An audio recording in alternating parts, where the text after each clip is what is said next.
Do things bug you?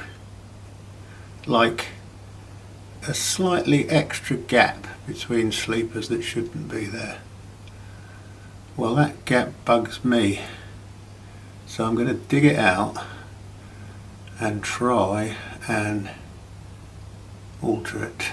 That's better. Just ballast it in the fullness of time and I'm happy. Debugged and ballasted. Okay, so part 4 was supposed to be the bridge, but I have done a little bit of the third track and I've decided to do it slightly differently, so I thought I'd better do the video including this track and obviously the fourth to go with it. But I have laid 2 thicknesses of cardboard on top of the now exposed cork which the original track was laid on. The cork in fact has given me a nice flat surface, so I've glued 2 layers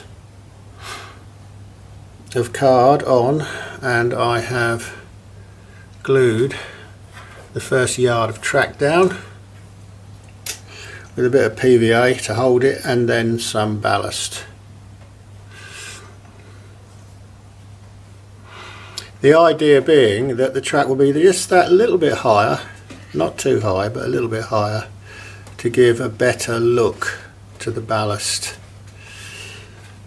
between the 2 tracks.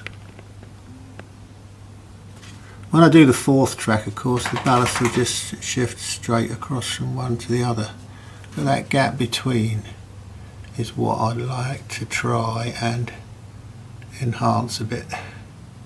I've now laid 3 yards of the 3rd track and got them nice and straight, and there is 2 thicknesses of card underneath all the way along.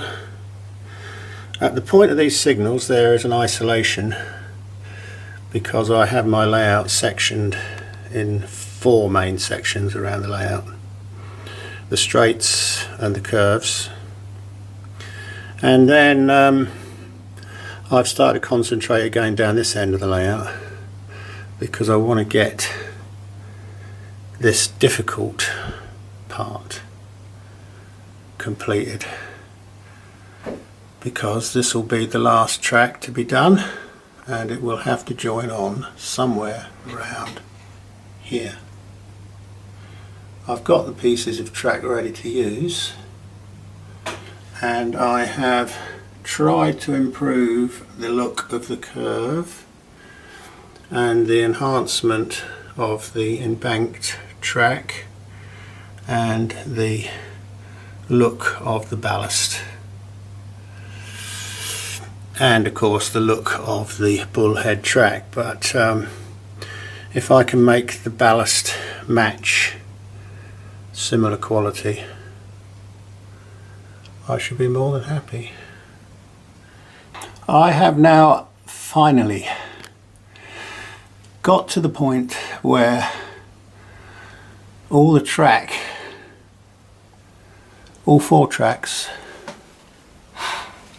are positioned, not completely ballast but all positioned.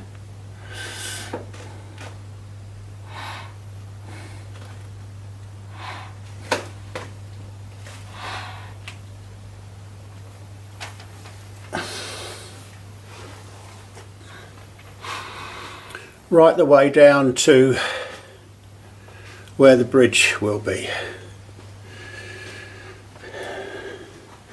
There is one very small length to be added on the 4th track and I've got the piece there ready to go on.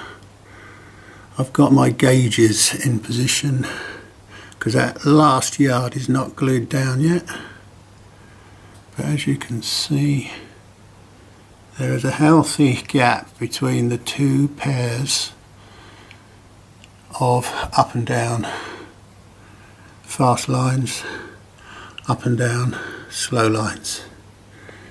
And on the end, still in the old Code 75 Pico, is the bi-directional single line branch. So this now will be the end of part 4, and when I do start the new revised part 5, which will be the bridge onwards,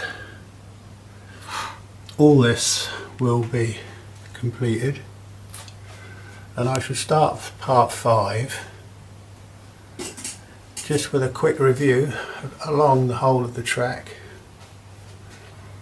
just to show the finished article. But at the moment, this is what it looks like.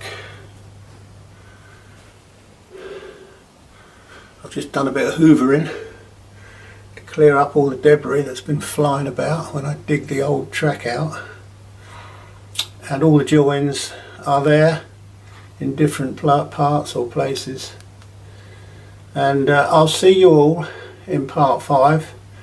Thank you so much for persevering with me.